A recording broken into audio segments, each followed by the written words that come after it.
Started here with the AEC Collaboration Hub webinar. I want to thank you for your time today. We'll get through this quickly and leave a time for questions at the end. Please feel free to enter them online. I've got Teresa James on the line as well. Will help me out with some of the speaking as well as the questions at the end. All right. With that, let's talk about our agenda for today. We'll give a short introduction on Advance2000 and what we do, the markets we serve, as well as a little bit about myself and Teresa James. We'll get into the real-time collaboration strategies, talk a little bit about some project case studies. We'll get into the cost. Of course, everybody wants to know how much all this costs. And then I've got a topic called, do you need apples or oranges? And I'll explain that when we get to it. It's got some interesting comments there. And then we'll have a question and answer at the end. All right. Speakers. Well, this is Chris France, as I mentioned before. I'm currently the president of Advance2000 here in North Carolina, and I'm also the AEC industry leader, focusing on the solutions in this area. I'm not an architect. I'm not an engineer. I've been an IT guy for a long time. Been the CIO at Little, as well as worked for IBM and Bank of America. I've written several articles on BIM in the cloud, as you can see here, as well as chapters in Mastering Revit Architecture, and I speak on a variety of venues as well as webinars when I'm not being a CIO in the cloud. And with that, I'd like Teresa to introduce herself as well. Hi, Chris and everyone. I'm Teresa James, and I'm the Cloud CIO and the New England Regional Director for Advance2000. I've been with the firm for about 3 years now and working in the IT industry for 25 years, starting my career as an educator in Kansas City, Missouri, moving out to New England over 17 years ago, joining Sasaki Associates, where I led their technology as a CIO there as well, and joined Advance2000 really because of the topic that we're talking about today, is the power of bringing our business-to-business collaboration amongst the AEC industry and making this an easier process and a collaborative spirit. Thanks, Teresa. And I asked Teresa to join me today because she's working very closely with Canon Design and Leo Daly, and you'll be hearing about that and how they're using this collaboration hub. All right, who's Advance2000? Well, we're in 9 cities, including our partners, which are in some cities, Dallas, Texas, and so forth. We have clients all over North America, including some in the UK, Germany, and China. Like I tell people, we're not chasing international work, but a lot of our North American-based clients have international operations that we will support. We have highly trained and certified IT engineers. We're a full-service IT company, which means we don't just serve the AEC industry, or we don't just create collaboration hubs. We have phone systems and email and everything, help desk, on-site support, printer support, everything a firm would need for their IT. We're about 160 people strong. Been in business over 24 years now. We're specializing today, given the current state of technology, in managed services and cloud computing. We are privately owned, no venture capital, and we built our company brick by brick. What markets do we serve? Well, of course, we're talking about today here the AEC industry, but we also serve the healthcare, government, do a lot of state and local work. We're starting to scratch the surface on federal. Do a lot of education, K through 12, as well as higher ed, the legal industry, attorneys and such, as well as the manufacturing. So we have a good broad diversification of industries, bringing IT services and solutions. All right, so that's Advance2000. Now let's talk about this AEC Collaboration Hub. But before I do that, I want to kind of present 2 strategies to you all, because it really matters how you're going to collaborate based on the strategy that you're employing or you need to employ for your firm. Strategy 1 is distributing your data. Basically, you're moving data around, as opposed to, and I'll get to that, strategy 2, where you're not moving your data around. You're keeping it in one stationary location. But as far as the distributing your data, basically this is the old school way of doing it. If anybody is familiar with the technologies, AFS, Andrew File System, DFS, Distributed File System, it's all the same kind of thing. They've got different names and different vendors, but it's basically doing the same thing. You've got two locations here in the diagram. I've got London, New York, and you're trying to, and you have people in both of these locations that need to collaborate. And the only way they can do it is to move the data between London and New York. And of course, this, you're at kind of at the mercy of the physics of the circuits, meaning how much data can I physically move across a pipe. If I have more data, then I need a bigger pipe. If I want it done faster, then I need a bigger pipe. And you kind of get it. And I tell people in this strategy, this is, like I said, this is the way we used to do it. Advance2000, we still have clients in this mode, and we're migrating them to strategy 2 as the technologies and the costs come down. But it's important. I always say when you're an AEC firm, you got to look at your data. That's the biggest problem.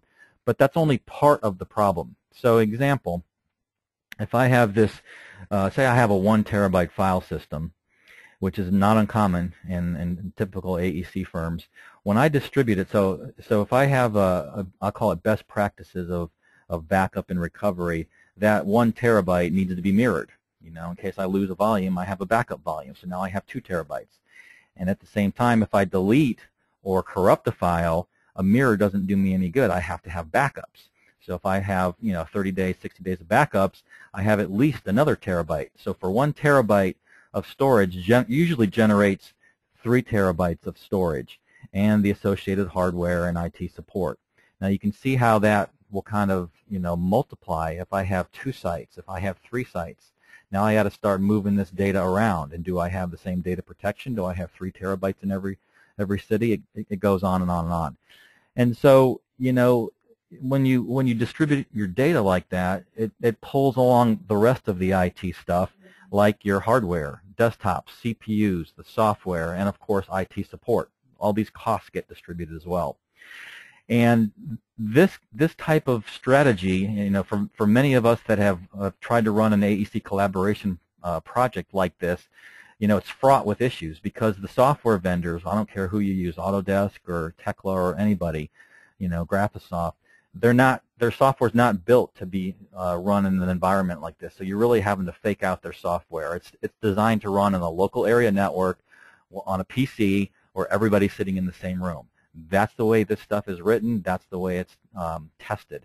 And so when we start, breaking this infrastructure apart and trying to work over a wide area, we're introducing more risk and problems. Sometimes we have to change operating systems. Well, Revit only works on, Windows 7 or Windows 8, and some of these solutions, deploy a server operating system. So that's a problem. Another problem we run into is locking. Okay, if in this diagram, if New York has the file open and is making changes to it, and London doesn't see that same lock, they open a mirror image of the file and they start editing the file as well, and then they can't sync.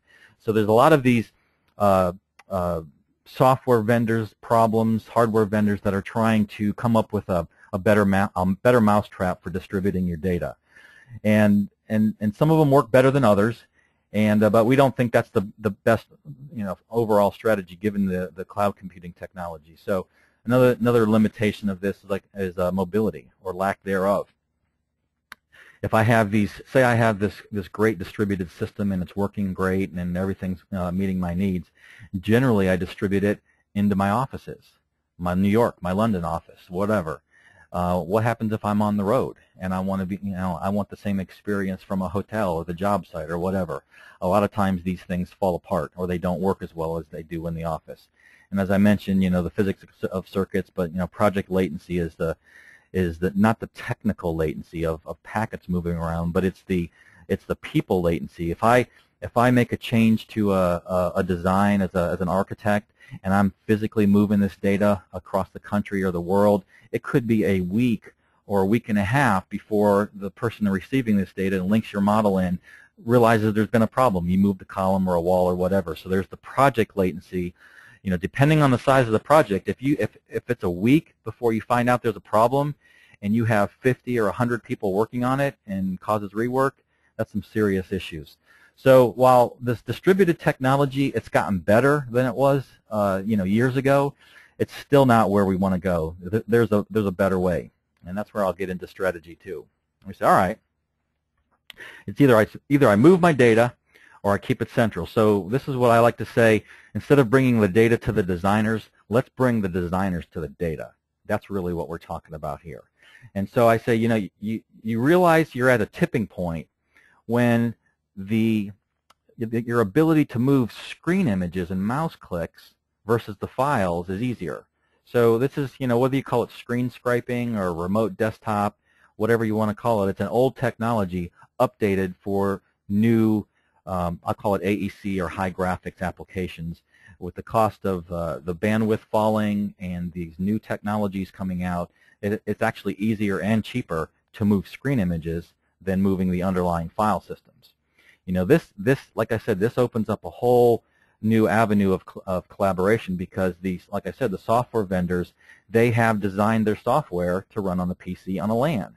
Basically, I said, well, why don't we just do that? Why don't we create a PC and a LAN in a data center and just let everybody access it remotely, which is exactly the way the software was written to be run.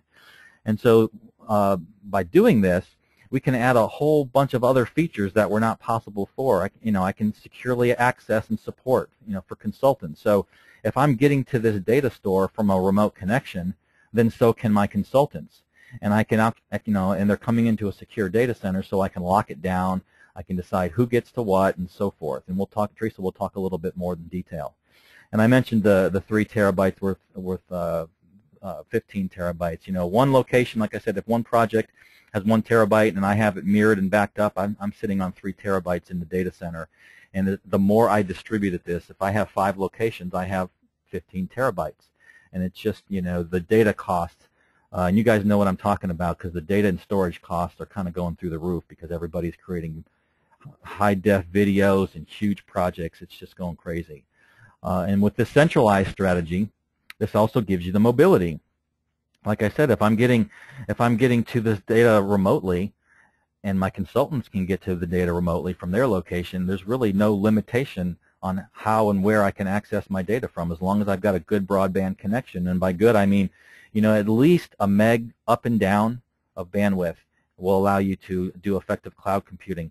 Heck, a lot of us have 4G smartphones right now. You can even, access your cloud from a 4G, hotspot or your iPad. I do this all the time. I hook my iPad. My iPad is 4G. I turn on the hotspot, or I'll do a tether to my laptop, and you can just get right in, or directly from an iPad.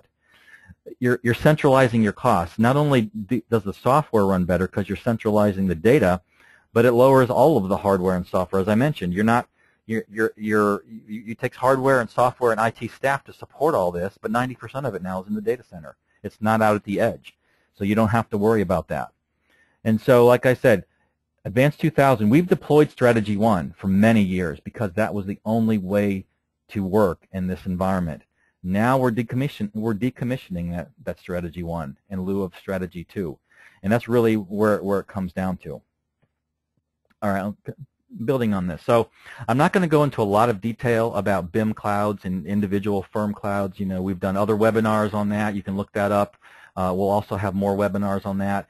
What I'm talking about is firms that already have a cloud with Advance2000. So if you look at here, these little virtual computers there could represent a company. So company A has their cloud. They've got desktops. They've got their own virtual LAN, if you will, their data. Company B, Company C, and so forth. Now we're talking about multiple cloud collaboration. So up till now, if we'll talk CHS, Carolina Healthcare. They said, I need to collaborate on a project. I'm just going to buy the whole cloud myself, and I'm going to invite 6 firms to collaborate, and I'm going to pay for everything. Well, they're an owner, and they're able to do that. Most firms cannot do that unless the project is very large. And so what this multiple cloud collaboration scenario allows is for each firm that already has a virtual LAN or a cloud in our data center to connect it. So we can actually create a secure connection. So if I'm one firm that's got one cloud, all we do is create little cross connects in the data center to the various clouds. And so in effect, we're providing a network of private clouds. This is kind of where we saw where this is going, because we know how fragmented the AEC industry is. We know how collaboration is done between multiple firms, and we needed a secure way to quickly bring these firms together, and when the project's over, we break it. We connect, we break, we connect and break. We add users, we take them out, and so forth. And so right now, we're the only provider offering this network of clouds. It's kind of like the Facebook effect or a fax machine effect or a telephone. It doesn't do you much good if you're the only one that has a fax or a telephone or a Facebook account. But when you have a network of other people that also have a Facebook and a fax machine and a phone, you can actually talk and communicate and work. That's really what we're talking about. It's the next, I guess, evolutionary step in creating a whole network of VLANs, virtual LANs, where we're able to connect together. And this is what we're calling our ecosystem for collaboration. And you'll see that ecosystem here in a bit. All right, now I'm going to turn it over to Teresa to talk a little bit more about some of the details of how these collaboration hubs work. Teresa, you want to take it over? Sure. Thanks, Chris. And, Chris, you're exactly right. When you think about the distribution of the data, and you focus on your firm and what we as firms and multiple office firms are having to do just to protect the data and distribute them out, and this whole notion of really collaboration and be able to collaborate real time brings its own challenges, because where you want a consultant or you want your partnering firms to be working with you at that same pace without having to transfer the files. And if we invite them into our own infrastructure, we have to make sure that our own local security policies are locked down to really protect our intellectual property. So one of the key things that the Collaboration Hub does is, even though everybody has their own little private cloud that is for their own projects, and we're linking them together, we're creating this kind of cylinder of where they can share their information from these cloud connects back and forth. So each firm in its own right is then protecting their own intellectual property and kind of protecting their own competitive edge in the marketplace. And when the two firms, so for example, when Canon and Leo Daly needed to do on a particular joint venture project, they were challenged by the exact fact that the desktop applications, in this particular case it was Revit, and they really needed a central place to work. And so through the power of our private clouds, we really then kind of built that virtual office for their project teams where they're working together in one area.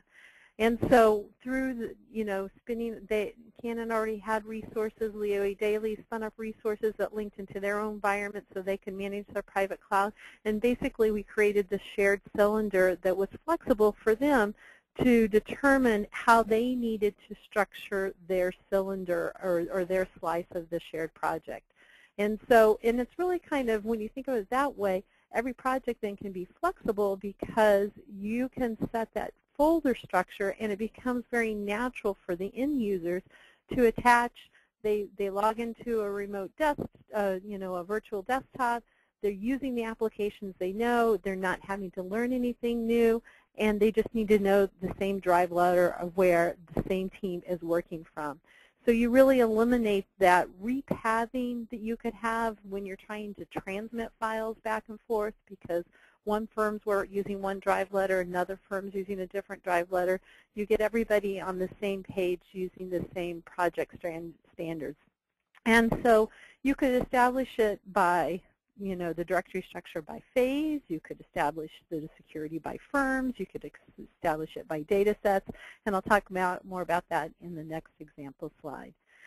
So you have, for example here, you'll see 3 different folder sets that a firm may do. And we establish the security of those folders based off of what the parameters are of the standards. So if you're doing it by firms or by entities, Firm A would have read-write access to their folder, and then all other firms would have read-only access to the models that they may have created inside there. Firm B would have read-write access to there, and then Firm A and C would have read-only access into Firm B's files. But then there would be a shared folder that would hold the master Revit file that all the different firms are linked into. So everybody's working real-time in that kind of virtual space. Or you might choose in the bottom left example down there, you see you might choose to do it by data type or the data sets. we're going to put the models in one location, and then you could break down additional security. We're going to do presentations, reference, photos, schedules, milestones. It's very software agnostic with this particular structure. You're not tied to just one application. We talk a lot about Revit real-time collaboration because it really eliminates that need to eliminate a Revit server or any syncing mechanism to sync Revit files together because you're working in that same data set. Or you could choose by phase, you know, your schematic design, your DD phase, your CA phase, your construction documents, and so forth. And so you could have those securities. And you make sure that you establish, we work with you to determine, okay, well, what is the security that best supports your relationships amongst all the different entities, as well as your contracts amongst those different entities. Exactly. All right. So, you know, really, you know, we're that bridge. Advance2000 is that bridge, bridging those network clouds together to help you decide, and you get to drive, and you get to decide what that structure and folder structure is like. But most importantly, you're improving your productivity because you're eliminating those inefficiencies of having to transfer files back and forth. Exactly, and one comment, Teresa, you're so right. When the firms that we actually did this with, you think about it, it's great having a common folder structure, but think about it, most firms coming together for the first time to collaborate in real time, if you have 5 or 6 different firms, what are the chances that all of them have the same folder structure or the same drive letter that they're used to working in? You know, it's nil. So that, you know, Teresa mentioned the project standards. That's so important to say, all right, for this project, this is how we're going to do it. This is the folder structure so that we're all on the same page. All right. Now I want to also talk about this. I'll call it Strategy 2.1, just to kind of give you a picture of the future and kind of also where Advance2000 is going and some of the vendors that we're seeing are doing this. Think about this. All of the current software vendors, you know, like I said, I don't care. We're agnostic. Bentley, Autodesk, whoever, they've written their applications for a PC with a badass graphics card on a PC on a LAN with people sitting in the same office. You know, I said, well, you know, if you guys wrote your software better or differently, you wrote it for global collaboration or remote computing to start with, you know, you might pick different technologies and we wouldn't need all this craziness of, you know, remote desktop technology and virtual GPUs and all that. It's just adding a lot of, it's better than nothing. It's adding a lot of, it's a savings, allowing us to centralize. But boy, if we had this, if this stuff ran more like a website and with the full graphics capabilities, that would be really sweet. Well, that's what's happening. So, you know, we've been talking with various vendors. I know, you know, Dassault's working on this. Autodesk is working on this. Some digital fabrication vendors, and I want to mention, I don't know if anybody read or heard about Enterprise 2.0. It's kind of you might have heard of Web 2.0, which basically instead of, you know, Web 1.0 is, you know, more of a consumer type model where I'm going to the internet and I'm reading stuff, hitting web pages or downloading things. And which is, by the way, this is, you know, if any of you notice your, you know, residential cable, you get like a 50 meg download speed and a 2 meg upload speed. It's because of that. It's a Web 1.0 technology where you download more than you upload. Well, Web 2.0 is basically saying, all right, I want to upload. I want to give back. I want to collaborate. I want to upload as much as I'm downloading. And there's different, I'll call them bubbles of this Enterprise 2.0 strategy, whether it be, you know, digital marketing, online advertising, SEO, of course, social media. We're all familiar with that, Google Plus and Facebook, LinkedIn, and so forth. Mass collaboration, you know, crowdsourcing and so forth. The whole mass collaboration, which is what we're talking about today. If I could do mass collaboration in the AEC industry with the technology, I would do it. And then the Enterprise 2.0 is the internal collaborations, the social networks, the mashups, blogs, wikis. You know, think about it. If we were able to Enterprise 2.0 enable all of these AEC applications, that's kind of where this is going. It's probably 3-4 years away, but I just wanted to let you know, and you can say, well, does this change your business model? No. It's still allowing us to centralize the data, centralize the hardware and software, but guess what? You're still going to need, I don't care what you do to computers, you're still going to need hardware and software and people to keep it running. And it's going to simplify everything. It's going to help us reduce all of this, like I said, this craziness or vendor dependence on remote desktop technology. And so we're fully committed to the AEC best practices, no matter where it takes us now and into the future. And this Enterprise 2.0 strategy, where a lot of other vendors are adopting, fits very nicely into our network of cloud strategy. All of these bubbles, like I said, because we're a full-service IT company, would be running in our cloud or data center as well.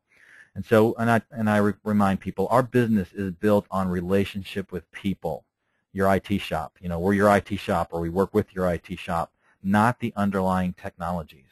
We're not a VMware shop. We're not an Autodesk shop. We're not a Dassault shop. All that stuff changes, and people change. We're all about how to make your business better. And also I want to remind everybody to enter your questions into the online forum. We're going to be reading those and answering them at the end. So if you haven't done that yet, please do so. Wanted to give you just a brief update to say, okay, we've been talking about conceptual things, and I wanted to show you some of the physical assets that people use to connect to our cloud. And these are what I would call cloud access devices. These are sitting in the user's hands, in your office, on the road, hotel, home, whatever, to be able to connect in and work. Of course, we've got the smartphones, and I don't know if you'd want to design in Revit on your smartphone, but you could. You can connect in and look at stuff. A lot of our cloud engineers will use their smartphones to get into the cloud and do maintenance and support issues for our clients. Of course, all the tablets that are coming out, the iPads have been out. This is all cloud ready. The new Surface tablets are enabled. Of course, we don't care whether it's a Mac or a PC. Windows 7, Windows 8, Mac OS, whatever. You can log into the cloud and use what you got. You can extend the life of your old hardware. Say, oh gosh, I've got this PC that's 3 years old. It's still working good, and it may have Windows 7 on it. I really hate to go out and buy a new PC just to run this application. You don't have to. You can keep using it, connect in the cloud, put the resources that you need in the cloud, your 16 gig. Windows 8 or Windows 7 64-bit, cloud desktop to be able to work. And we have these, I'll call this another option that we're seeing our clients kind of really lock onto. These are what I would call an HP Zero client device. You can see here the front and back of them. It's basically like it looks like a book, small little book. You plug in a mouse, keyboard, network, a cable. And there's no local data. It's got all firmware, solid-state hardware. You turn it on, and it launches your remote desktop in the cloud, and you can work. And these things are actually small enough you can transport them around. Some people have them at the office. They'll take them out, bring it home, plug it into their monitors, and they're like $350, $380. So much cheaper than a PC. So some of our clients like that because they don't have, especially the very secure projects or that have high intellectual property. You're not bringing any data; never leaves the data center. It's always sitting in a secure environment. And this is just one of these guys, Zero client terminal with a built-in monitor, or you can call it a built-in monitor with a monitor with a built-in Zero client terminal. It launches that way. And this is just an example. This is of a cloud desktop. It looks just like your current PC or laptop. In fact, a lot of people get confused on where they're working. Am I on my local desktop or I'm on my cloud desktop? I always leave this little bar at the top because it tells me I'm on my cloud versus the local. So you can run, whatever application. As Teresa said, we're software agnostic. If the software will run on your computers, it will run in our cloud. And we have different sizes of cloud workstations, different configurations, different graphics cards, et cetera, to run as much or as little as you need. And these are some project case studies. We'll kind of go through this a little bit. As Teresa mentioned, Canon and Leo not only have a cloud with us doing their individual company inside work, but they're able to connect cloud. So you can think about it. This is our ecosystem, and this isn't even all of them. This is all I can fit on this one chart. We've got 1,200 engineers in Washington, D.C., they're not 1,200 people. They're about 10 or 12. You have PGAL, 130 people in the Houston area. Moore Linder, a small structural engineering firm in Matthews, North Carolina, 5 people. Catronis Consulting, a one-man show with contractors out of the East Coast area. And so you can see this, then this ecosystem has formed. All of these firms are using the cloud to be able to collaborate within their firm, to get access to remote computing capabilities and so forth. And now they're starting to make connections. HDR, hey, can I work with Moore Linder? Or hey, Canon, could I do this? So you can see how things are happening with case studies here. Teresa, do you want to make any comments on this slide? No, I think what's interesting is, it isn't so geographically dispersed. And so, again, you're bringing that talent. When we think about it is, we're providing the hosted infrastructure for them to work together, but you've now opened your firm's doors to a wealth of talent across the country. Okay, thanks. All right, everybody's going to always ask, okay, great, sounds great, Chris. How much does this stuff cost?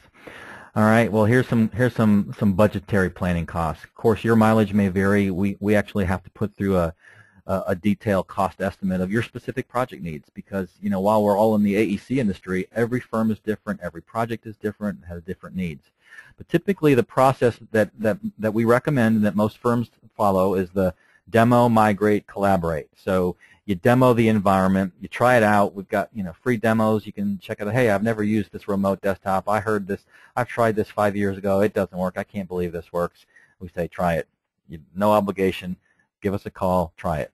And then we say, all right, this looks good. Let's start migrating. And it goes anywhere from $100 to $250 per month, depending on the term, depending on the storage. I'll tell you, the biggest driver of the project cost is generally the storage. How much data do you need? And like I said, running, an Office or a Revit app is, and if that's all you're doing, that's one size cloud desktop. If you're running, 3D Studio Max or CATIA, that's another cloud desktop. So we just got to look at the project, and just because one person might be running CATIA on the project doesn't mean everybody has to have a high-end workstation. You can mix and match. Teresa, do you have any comments on that?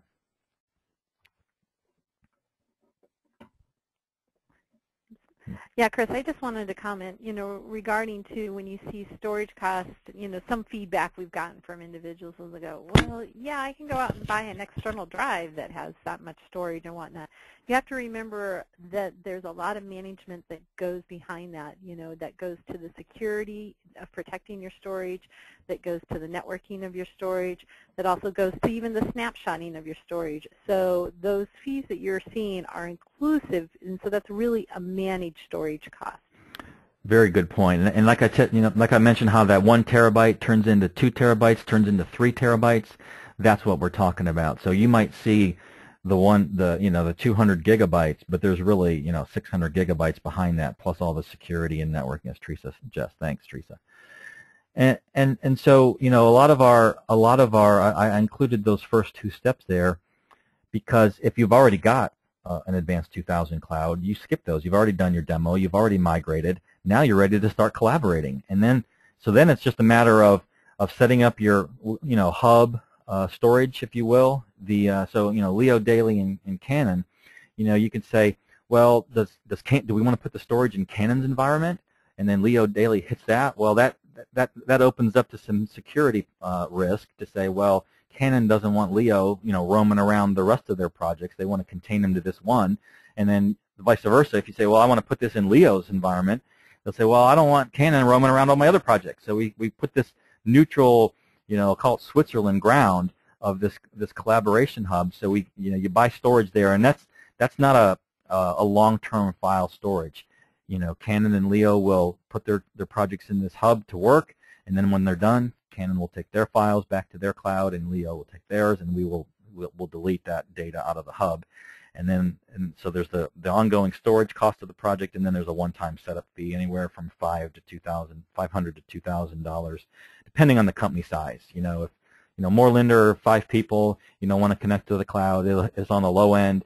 If we're talking about, hundreds of users, on a Canon side, it's closer to the 2000 side. There's just more work involved.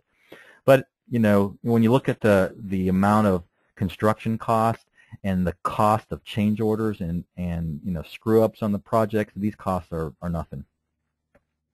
All right, apples and oranges.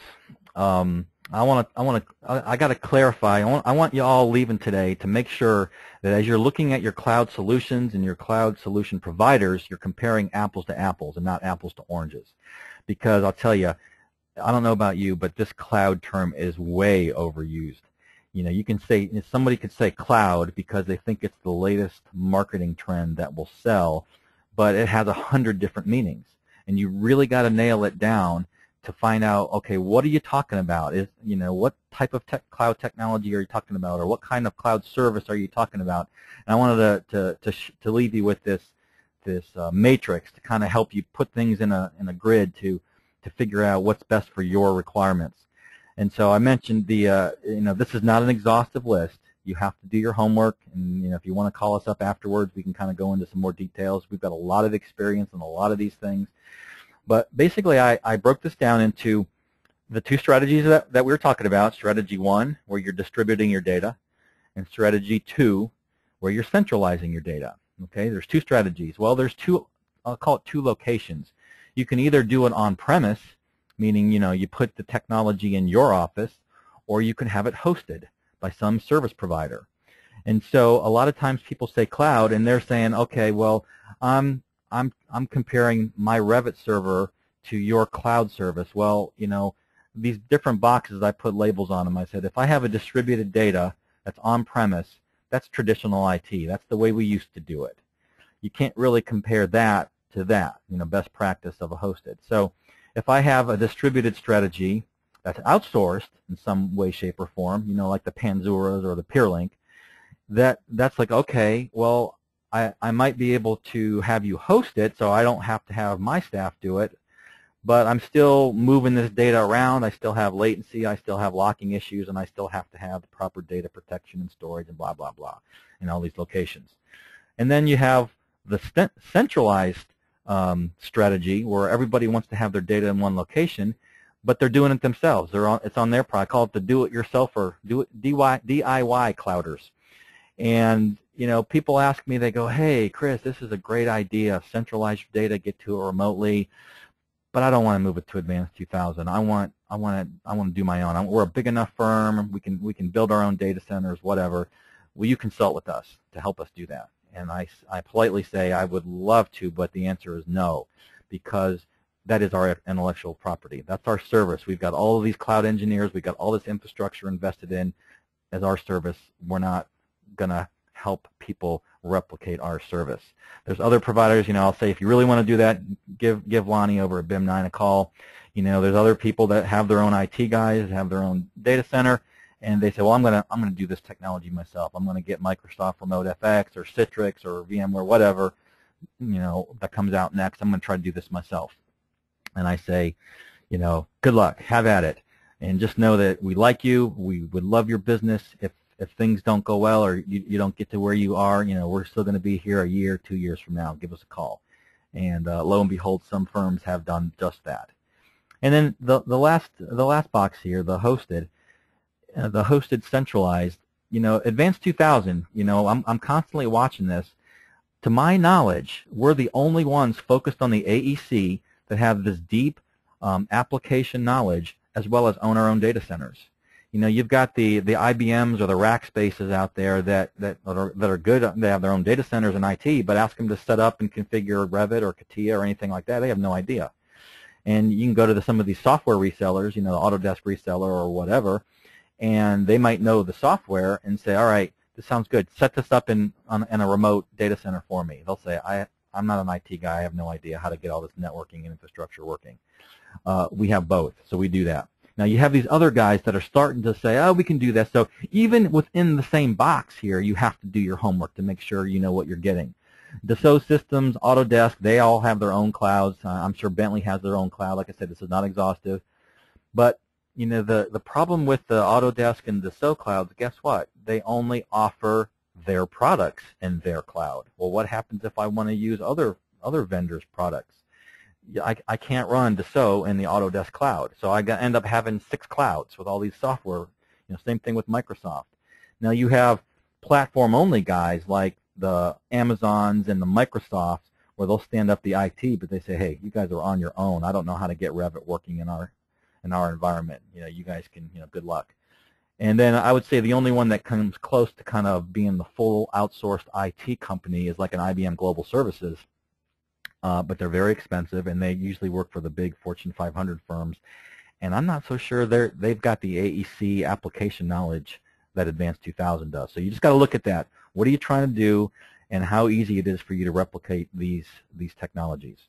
So that's I think all I'll say about that, and just make sure you're comparing apples to apples. And with that, let's open it up to questions. Teresa, do we have any entered by chance? We do. We do. One of our attendees wants to know, how does Advance2000 address latency issues that I've encountered when using Revit and Revit Server? Yeah. Well, I guess both of us can, answer some of these questions. But as far as the latency and the Revit server issues, that's strategy one. Like I was saying, it's moving data, and eventually you're going to exceed the amount of data that you can move like that efficiently. So we say, don't do it. Stop using Revit server. We're actually decommissioning Revit servers in lieu of a centralized strategy. So now we only have to deal with the latency of moving screens and mouse clicks. And there's ways that we can do that, yeah. And we could say, well, we may need to up your bandwidth. We may need to get you a fatter pipe or put in a private circuit, which you can say, well, yeah, but that costs more. But, when you look at your total IT spend, you're actually saving money, because now I don't have to have data storage and IT and hardware and software in 5 or 6 offices. I just have a pipe to get to my centralized storage. I tell people it's kind of like an IT high-rise.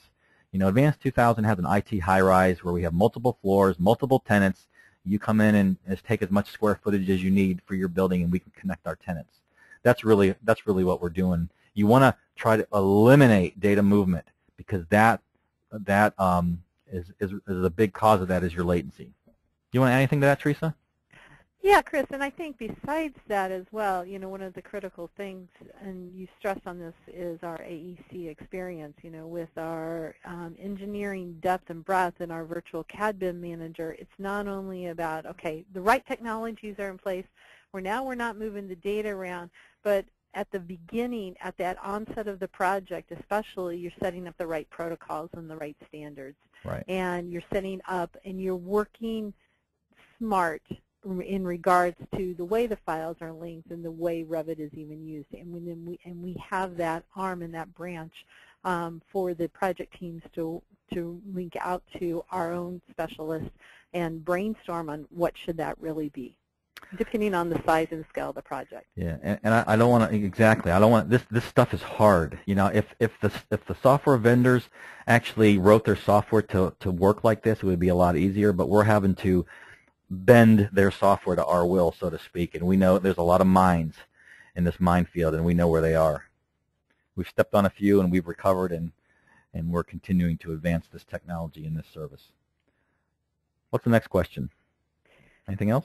Unfortunately, only one arrived, but if anyone else would like to speak or raise their hand, we'll be glad to unmute you. Yeah. But I don't know if I can unmute on webinar, but go ahead. Yeah, Chris, I think one thing that maybe to address as well, because, and I talked about it, about the security of and you see this a lot in the hypes in the media and the marketing around cloud solutions, is just the security. Do you want to expand on that more, on our philosophy at Advance2000 in data protection? Sure. That's actually a good question, Teresa. We do get this a lot. Say, yeah, but I'm letting my data outside of my office to a third party and so forth. So there's a couple things. First, we're not what I would call a public cloud provider like a Microsoft or a Google, where you get to their information over the internet. You certainly can get to our cloud over the internet, but we're a privately held company. The NSA is not snooping your data. We own our own facilities. We own our own data centers. We have 2 data centers now in the Western New York area, and we own the physical security. We own the land. We're not subleasing these from a larger data center, rack space or whatever. We control the physical access. We've got multiple levels of network security, physical security, application security, Microsoft security level. So we go to a great pains, and we've actually been vetted by some very large firms. In fact, on that list I just showed you, SAIC and HDR, actually in Carolina Healthcare, because of the healthcare aspect. Very detailed security audits, and we passed. We ended up, some of the things that we traditionally do to connect up our clouds, we had to change, and that's the advantage of dealing with a private cloud provider. While we do have some standard components, we're very flexible. We don't have cookie cutter. If you tell Amazon I want it to work this way, they're going to say, then don't buy our service. This is the way it is. And we can come up with different firewall configurations. We can do all kinds of things, which allowed us to get through their security. So I tell people, in fact, we had one client that said, I don't like the cloud. It's not secure. Don't call this a cloud. Call it a private data center. And I said, it's all in semantics. I said, you're running in a private data center. Think of it as your New York office, if you will. And so, and you look at it, and I say, look, it's all about managing your risk. Will I say we'll never get hacked or we'll never have problems? No, nobody can say that, because the only secure computer is one that's turned off and unplugged. But look at, when we compare our security with what the firms, and typically most of the firms, Canon's the largest, but most of them I would say are easily under, 1,000 people or 800 people.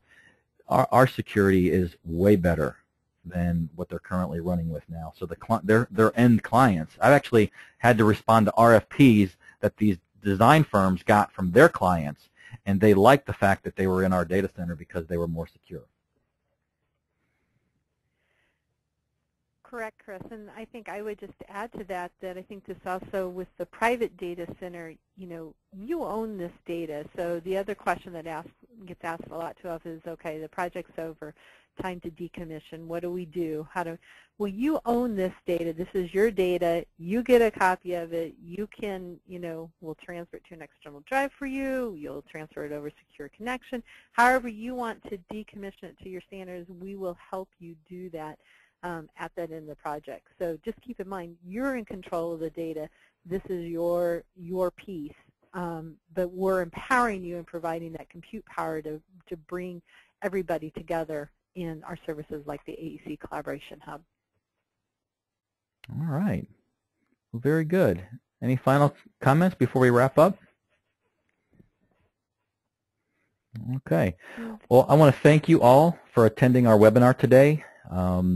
Please, here's my contact information on the screen. Feel free to reach out to me if you have any questions, and I'll get you hooked up with the appropriate Advance2000 resource to get your question answered, or get you a demo account, or if you've already got an existing cloud, to connect you with somebody else to be able to collaborate.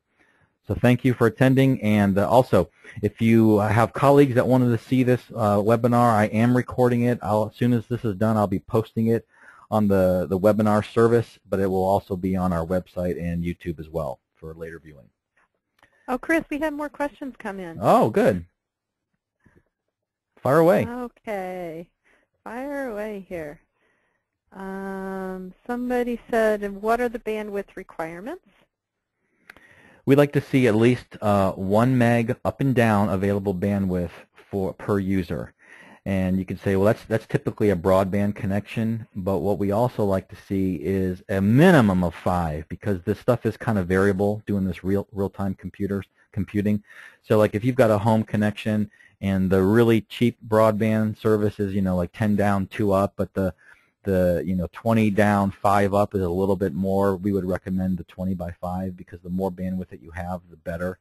As you go a larger office, you can do that, but you really got to look at your network load, and we have engineers that do this. They can say, oh yeah, I've got a 50 meg circuit into that office, I'll be fine. But then when we look at the circuit, it's 90% utilized with other traffic, so there's really only 10% of that 50 meg circuit available, or whatever.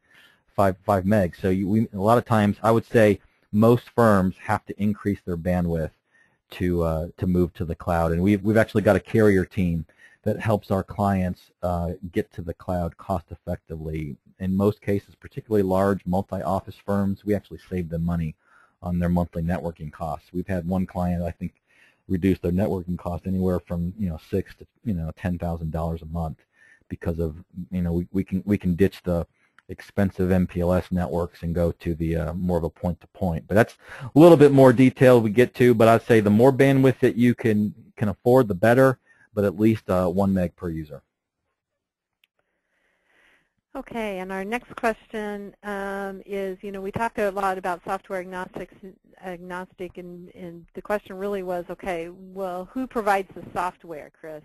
Where is that software stored, and do we provide that? Yes, yeah, good question. And a lot of these questions are answered in the BIM Cloud webinars. When you're looking at specifically your cloud. So, I would encourage you, if you really want to know what your cloud would look like, to watch some of those or attend in the future. But to answer that question, the cloud is freaking out these software vendors because they think they're going to lose money, and so all of them are still, Autodesk, Dassault, and I'm talking about design software.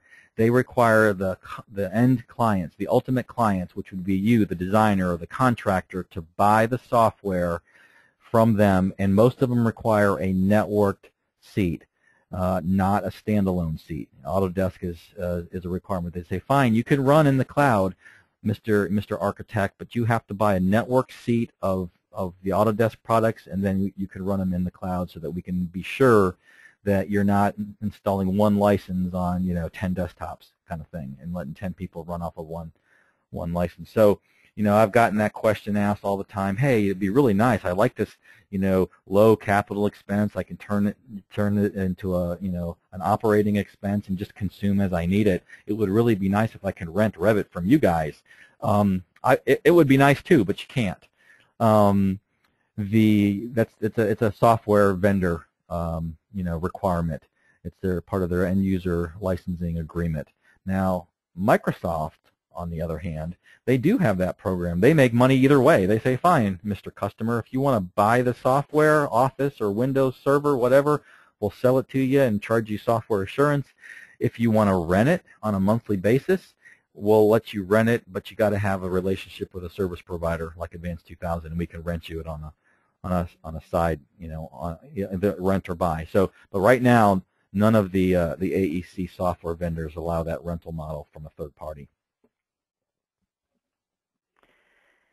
Okay, Chris, we'll answer one last one, and that is, how's the data backed up? And as I mentioned, this is a managed software, and so the data is backed up on a nightly basis from incremental snapshots that get taken, and those incremental snapshots are kept for 30 days. If their backup requirements are different for the project, we can have a conversation as we vet out the contract with the firms and everything for that storage and adjust accordingly. Yeah, correct me if I'm wrong, Teresa, but I think our standard backup is, like I said, you have a terabyte and we mirror it. So you have 2 terabytes. It's all in the same data center. And then we back it up to disk in the same data center. And then we copy that backup to a off-site backup. So your data is actually in 4 places in 2 physical locations as the minimum, because we realize your data is so important, because that's the only thing you can't replace.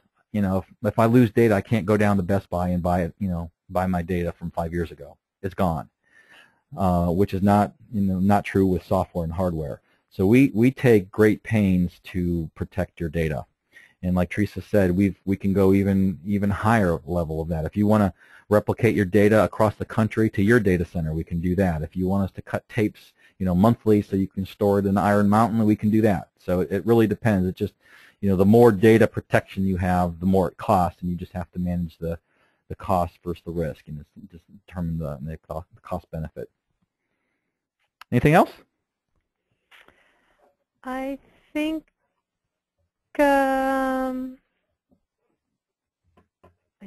that answers everybody. We had a couple duplicate questions in, so I was just reviewing those. Okay.